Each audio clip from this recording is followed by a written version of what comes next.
quand tu es dans la première année que ton carbone il s'efface, ça m'est arrivé plusieurs fois et tu paniques un petit peu. Et là tu commences à l'enlever et là tu vois qu'il y a le grain de beauté pile poil au point du nez, tu te dis genre ah, la petite verrue comme ça, on n'est peut-être pas sûr quoi. Je me suis mise à pratiquer sur mes modèles et c'est à force de pratique que j'ai perfectionné ma méthode d'ombrage à moi. La crème anesthésiante est complètement interdite. Nous on n'est pas médecin. Je ne peux pas savoir si toi tu vas tolérer cette crème. Quand j'étais peut-être à un seuil de douleur trop élevé, j'ai pas osé lui dire bon bah là je souffre trop, j'en peux plus. Ou alors que quand justement j'ai dit bon bah là peut-être que j'ai un petit peu mal, bah, le tatoueur en face a juste rétorqué bah oui ça fait mal hein. La plus grosse erreur des débutants c'est... Bonjour Marion. Bonjour Natacha, Aujourd'hui, on va parler des techniques de tatouage. c'est parti. Alors le tatouage, ça commence souvent par un stencil. Effectivement oui. C'est quoi un stencil? Un stencil, ça va être comme un support pour nous qui va nous permettre d'avoir un petit peu les contours de notre motif sur la peau. Donc, en fait, c'est un peu un système de décalcomanie, si tu veux. Étape par étape, ça marche comment? Ça marche donc dans un premier temps avec le dessin qu'on aura présenté au modèle, que celui-ci va valider ou non, avec ou non modification, et qu'on va par la suite donc contourer pour effectuer juste la ligne, on va dire, du dessin, du motif. Et en fait, c'est cette ligne-ci qu'on va passer dans une machine qu'on va appeler un thermocopieur, donc qui va fonctionner avec un système de chaleur, hein, d'où le nom. Et ce mécanisme-là va nous permettre d'avoir un papier qu'on va pouvoir poser sur la peau et comme un système de décalcomanie, il va venir placer notre ligne. On peut dire que c'est comme les tatouages Malabar que tu appliques sur la peau. Typiquement, c'est le même principe. Alors du coup, tu as besoin de quoi comme matériel? Tu as besoin d'avoir ton dessin que tu as donc détouré au préalable. Tu as besoin d'avoir donc cette machine, le thermocopieur. Tu as besoin d'avoir donc le papier, donc la feuille de stencil. Et tu as besoin d'avoir une crème qui va permettre en fait de disposer ton stencil sur la peau et de le faire adhérer si tu veux. Il n'y a pas un risque que ton stencil il s'efface lors de la session? Alors, effectivement, il y en a, dépendamment bah, déjà de la chaleur de ton client, de toi, parce que des fois, on n'est pas parfait en fait et on n'a peut-être pas mis suffisamment de crème. Donc, en tant que tatoueur, des fois, peut-être qu'on commet des petites erreurs et que voilà. Ou alors, ça peut être simplement, bah, malheureusement, je ne sais pas, le thermocopieur a été un petit peu moins efficace. Enfin, on peut pas savoir d'où vient vraiment le problème, ça peut arriver, c'est quand même rare. Et dans le cas où ton stencil il s'efface, c'est grave, il faut que tu refasses une procédure d'hygiène, il faut... Bah non, si ton stencil il s'efface, en soi, si tu es à l'origine de ton dessin, bah, c'est juste que tu vas devoir le refaire. Si tu n'as pas été à l'origine de ton dessin, tu vas avoir un petit peu plus de problèmes. Mais c'est juste que bah voilà, ça te rapporte une petite difficulté, tu as une petite bouffée de chaleur en mode genre ouh là là, qu'est-ce qui se passe? Mon carbone est en train de partir, ça va être un petit peu pénible. Mais en vrai, voilà, en soi, tu peux juste se redessiner avec les fameux crayons chirurgicaux dont je parlais. Pareil, ça s'apprend au fur et à mesure, quoi. Oui, ça s'apprend. Mais c'est sûr que quand tu es dans la première année, que ton carbone il s'efface, ça m'est arrivé plusieurs fois et tu paniques un petit peu bah, parce que c'est vrai que c'est une aide importante en fait, surtout dans les débuts. C'est un côté un peu rassurant d'avoir ton dessin.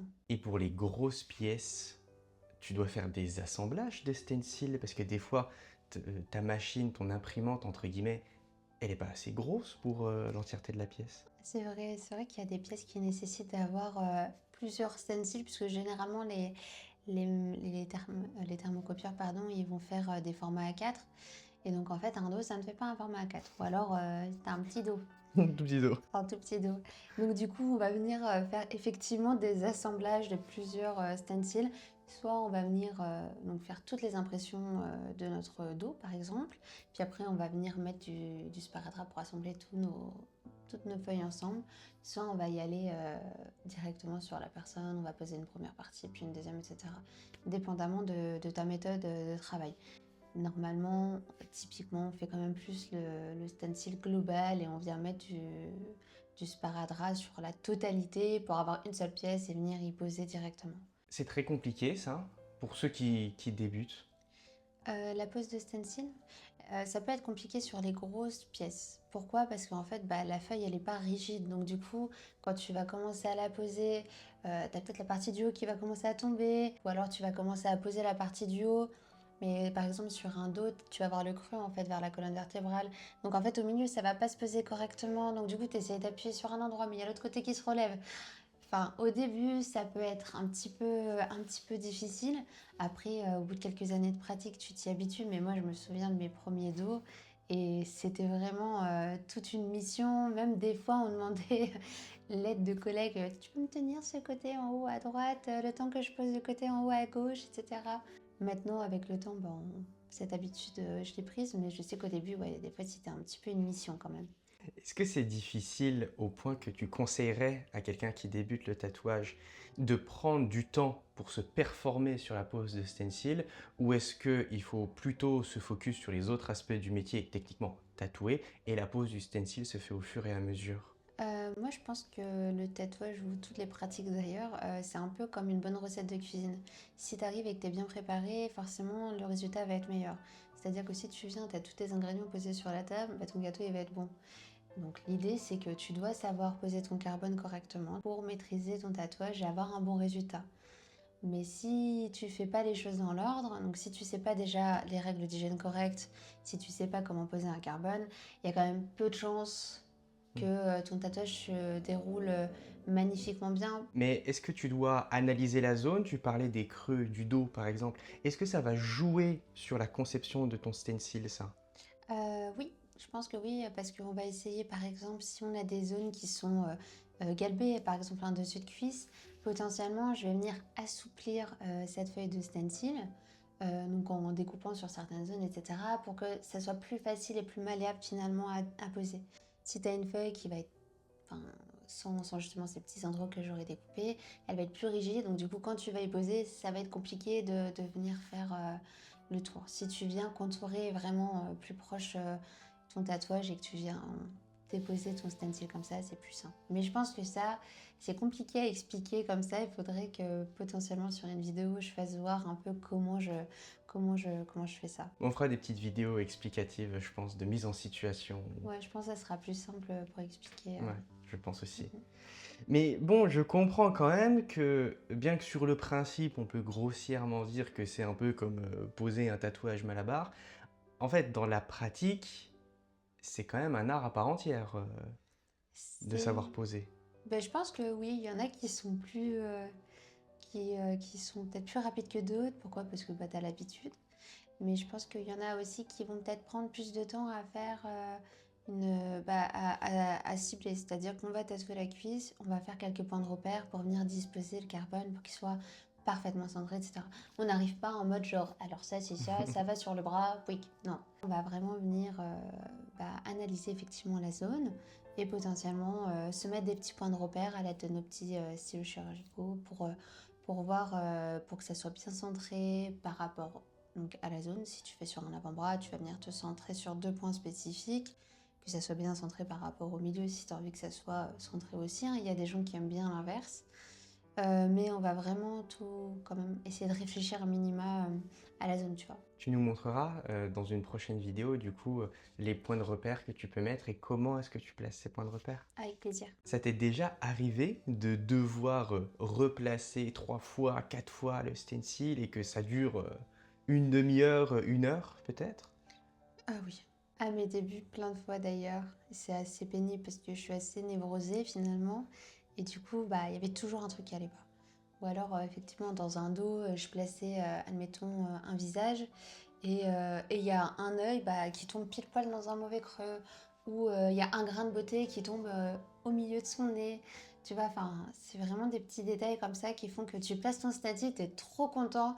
Et là, tu commences à l'enlever et là, tu vois qu'il y a le grain de beauté pile poil au point du nez. Tu te dis genre, ah, la petite verrue comme ça, on n'est peut-être pas sûr, quoi.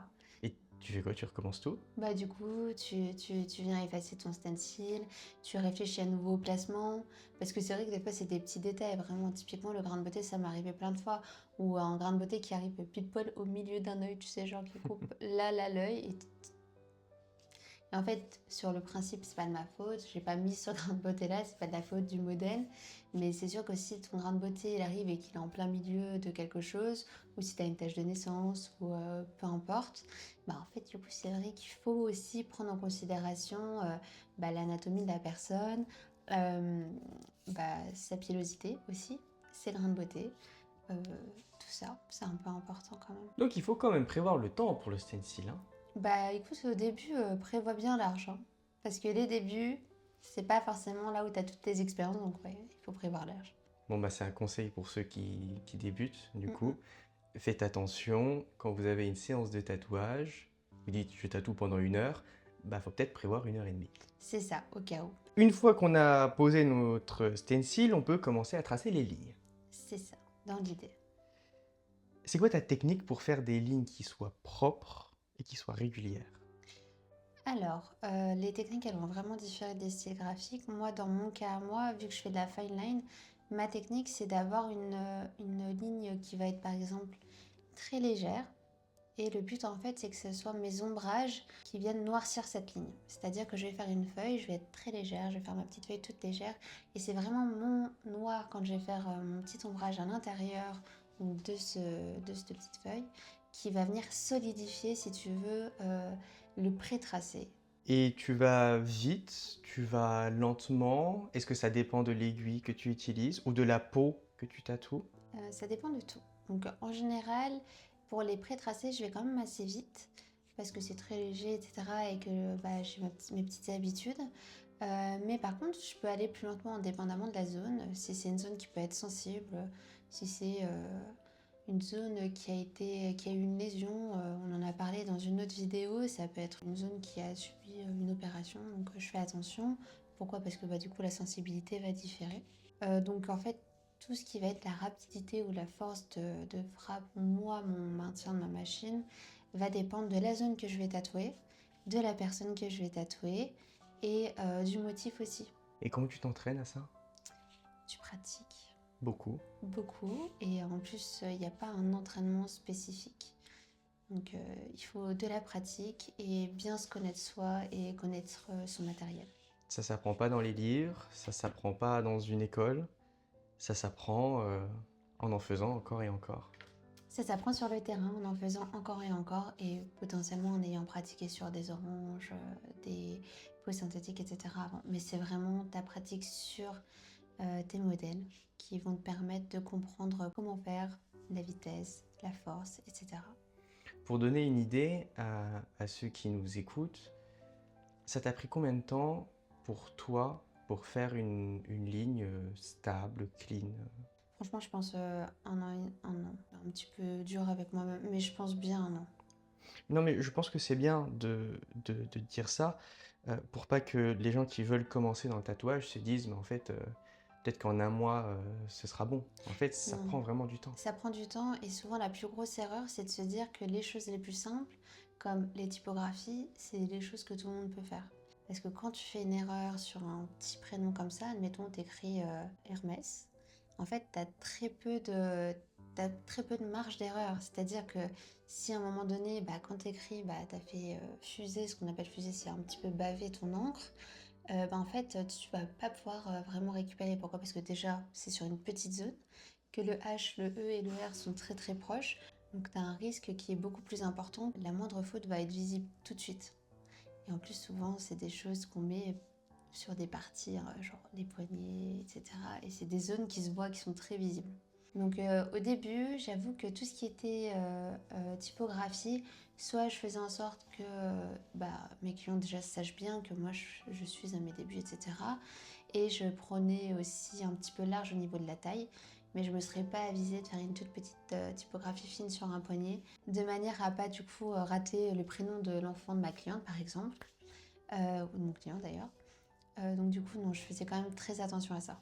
On a parlé des lignes, on va maintenant parler des ombrages. Et j'ai compris que c'était particulièrement important pour ton style. Oui, c'est important parce que c'est eux qui vont permettre de créer les fameuses lignes. Je vais te poser une question à la fois très simple et compliquée. Comment tu fais un bel ombrage? Alors, mon ombrage, je vais le faire toujours de la même façon parce que comme Je suis un peu une grand-mère, j'aime bien faire toujours la même chose parce que je sais que je maîtrise cette chose-là. Donc moi, je vais fonctionner en whip. Ce qu'on appelle en whip, ça veut dire que c'est un système où je vais aller assez vite avec mes mouvements, ce qui va créer une trame en fait de petits points, et c'est ces petits points qui vont créer notre ombrage. L'idée, c'est d'avoir un mouvement rapide qui va t'effectuer une trame et te faire plein de petits points. Pour que les ombrages y soient homogènes ou que je les contraste de plus en plus, il y a un système où tu vas venir plus ou moins passer et repasser. T'as pas une méthode de cadrage comme tu peux avoir pour des aplats que tu vas faire au Magnum, admettons. L'idée, c'est de venir en fait saturer certaines zones, donc de petits points en whip, pour pouvoir avoir des zones plus noires, des zones un peu plus grises, des zones un peu plus claires. Et là, pareil, comment est-ce que tu as appris cette technique? Je l'ai appris déjà en observant mes confrères travailler lors de conventions, en apprenant de mes collègues avec qui je pouvais travailler dans le salon à l'époque. Mais c'est surtout en allant me former auprès de tatoueurs. C'est-à-dire que je suis allée faire des guests, je suis allée dans un studio pour observer un tatoueur qui avait quelques années derrière lui déjà. L'apprentissage sur les modèles aussi, en essayant, malheureusement, on n'a quand même pas trop le choix hein, pour approfondir une technique, faut la pratiquer. Et donc du coup, c'est en pratiquant ce que j'ai pu observer de mes confrères lors de guests, de conventions ou alors de formations que du coup, je me suis mise à pratiquer sur mes modèles. Et c'est à force de pratique que j'ai perfectionné ma méthode d'ombrage à moi. Donc c'est de l'échange, de la curiosité et de la pratique. Exactement. C'est le plus dur à faire, ça, les ombrages? Il faut toujours commencer par le commencement. Donc le plus dur, c'est vraiment de comprendre ta ligne pour pouvoir après venir y poser ton ombrage de la bonne manière. Mais si ta structure de base est bonne, ton ombrage déjà, ça sera plus simple et tu seras plus confiant pour le faire. Donc c'est pas le plus dur, je pense que ça reste à égalité, mais si tu as ta bonne base, ton ombrage, tu seras plus serein pour le faire et potentiellement tu le feras mieux. C'est un tout, en fait, hein. Exact. Il faut que tu sois parfait, si on peut dire, du début jusqu'à la fin, sur ton hygiène, on en parlera dans une prochaine vidéo, la pose de ton stencil, tes tracés et ton ombrage. Absolument. Donc, Ou la pratique de ton freehand. ou la pratique de ton freehand. Effectivement, là, on parle d'un cas encore particulier. Yes, je sais plus là. Mon amour, viens vite, vite, vite, vite, vite, vite, vite. Viens, je vais te gratter. Viens là parce que je sens que tu vas vers la caméra pour aller boire là.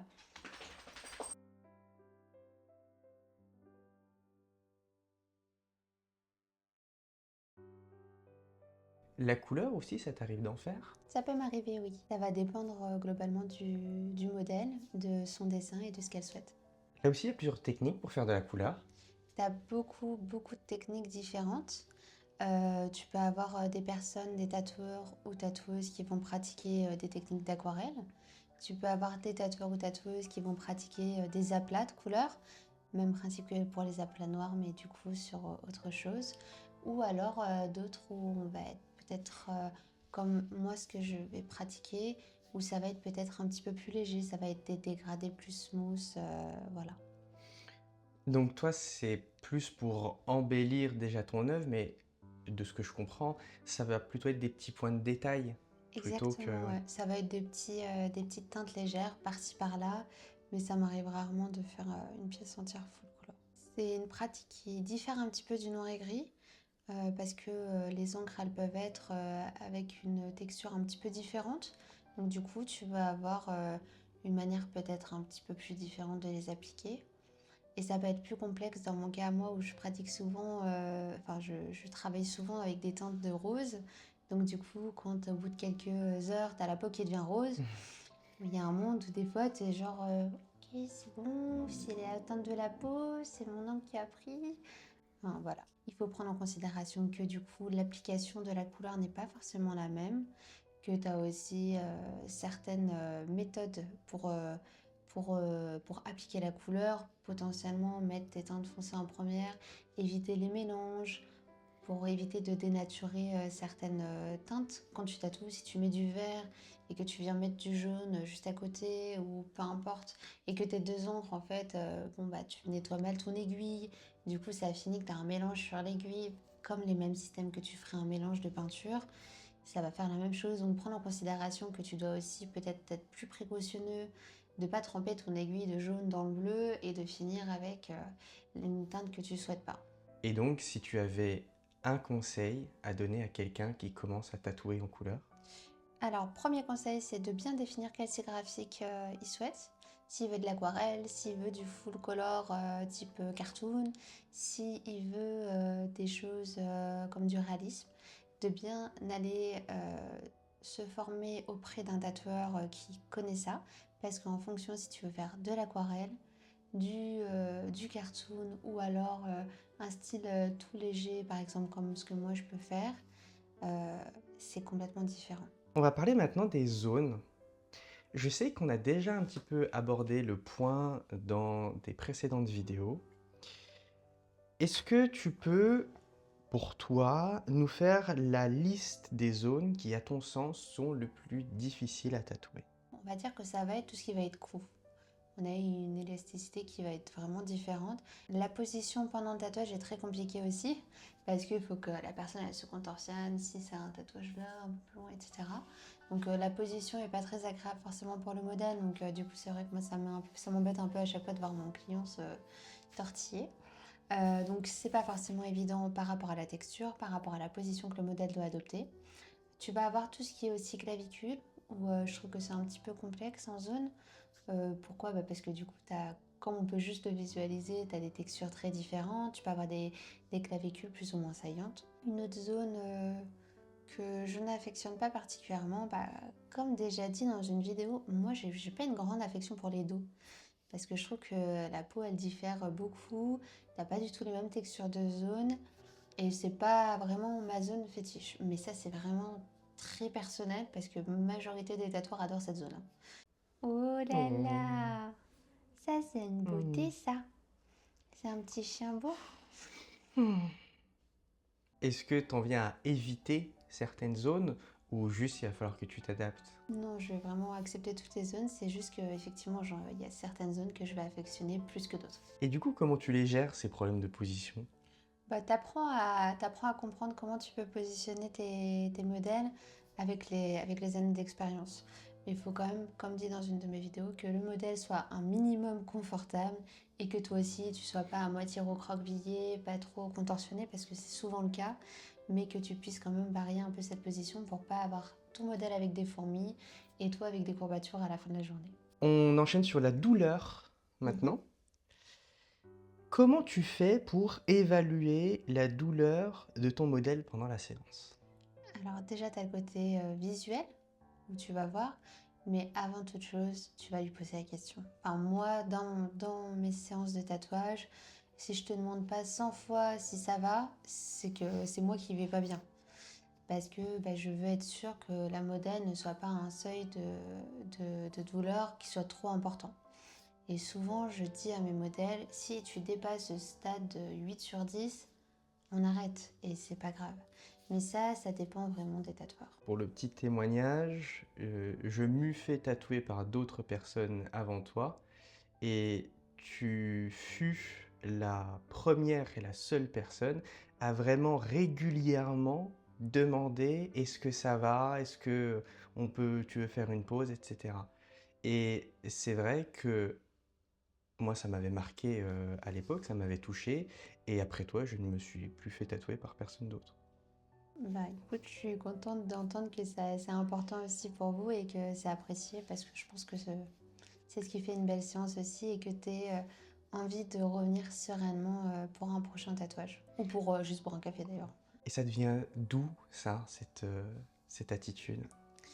Je pense parce que je me suis fait tatouer par différents tatoueurs, tous très compétents, mais que le seul truc qui m'a un peu dérangée pendant ces séances avec donc mes confrères, ça a été le fait que quand j'étais peut-être à un seuil de douleur trop élevé, j'ai pas osé lui dire bon là je souffre trop, j'en peux plus, ou alors que quand justement j'ai dit bon là peut-être que j'ai un petit peu mal, le tatoueur en face a juste rétorqué bah oui ça fait mal hein. J'avais peut-être envie qu'on soit un peu plus cocooning et qu'on me dise plus attends viens on prend le temps, on fait 5 minutes, on fait une pause, ou même voir complètement écoute là je vois que tu souffres vraiment, viens on arrête, on se revoit et là on boit un café tu vois. De manière générale, le tatouage va faire mal, mais c'est pas grave d'avoir mal, c'est pas grave de dire qu'on a mal, Non, et c'est pas grave de devoir reporter une séance ou que ce soit un petit peu c'est plus ça. long. Et est-ce que tu as des astuces quand même pour les modèles qui sont particulièrement sensibles pour tenir la douleur? Bah moi, je conseille déjà de bien manger avant quand même ta séance de tatouage, de bien dormir la veille et d'arriver un peu avec tes meilleurs attributs. Donc si tu as envie de venir en pantalon de ton meilleur pantalon de sport, ton meilleur pilou-pilou, mais en vrai, viens avec. Et je pense une question que les gens peuvent se poser, quid des crèmes anesthésiantes? Alors, les crèmes anesthésiantes, ça c'est non. L'utilisation des crèmes anesthésiantes, elle est sous ordonnance déjà, cette crème anesthésiante. Donc, c'est-à-dire que nous, on n'est pas médecin. Je ne peux pas savoir si toi, tu vas tolérer cette crème. Je ne peux pas savoir si, potentiellement, tu sais, des fois, quand tu utilises deux produits ensemble, ça fait quelque chose qu'il ne faut pas. Moi, je ne connais pas ça. Donc, je ne dis pas qu'il y a un risque. Je dis que vu que je ne connais pas, que je ne maîtrise pas ce sujet et qu'en plus, c'est pas dans mon domaine de compétences, la crème anesthésiante est complètement interdite. Si toi t'en as chez toi, trop bien pour toi, mais ça veut pas dire que tu as le droit de t'en mettre sur la peau avant ton tatouage parce que moi ça peut m'empêcher de bien pratiquer mon tatou. Et le principe de prudence, quand on sait pas, on s'abstient. Exactement. Pour terminer, on va parler des petits problèmes qui peuvent arriver pendant la séance. Je pense aux rougeurs, t'en parlais tout à l'heure, je pense aux saignements, etc. etc. T'as déjà eu des saignements importants pendant un tatouage? Important non parce que théoriquement tu vas pas avoir une hémorragie avec un tatouage. Tu peux perler un petit peu, tu peux avoir un petit mélange de lymphe et de sang, etc. Mais ça va vraiment être quand même léger. Si tu as une hémorragie vraiment au point qu'on ne puisse plus tatouer, c'est que le tatoueur il est quand même pas très cool, quoi. Au début, ça écourtait les séances quand je sentais qu'il y avait une difficulté. Mais je pense qu'en fait, avec ma pratique et les années d'expérience, déjà, ça m'arrive de moins en moins. Ma technique est meilleure, donc moi, je suis peut-être plus douce aussi. Donc du coup, j'ai moins ces soucis de gonflement, etc. Et si je dois mettre terme à notre séance parce que la peau, elle ancre plus ou moins bien, ou parce que le gonflement est trop important, etc., déjà, c'est très rare. Ça arrive quasiment plus. Et puis, c'est toujours en accord avec mon modèle. Je lui dis, bah écoute, là, ta peau, elle semble un petit peu pas contente. Qu'est-ce que tu veux qu'on fasse? Moi, si t'as trop mal, on arrête. Si toi, tu le sens, on continue. Et puis, dépendamment de ce que la modèle me dit, on va trouver une solution adéquate. Merci Marion. Merci. Merci, Hermès.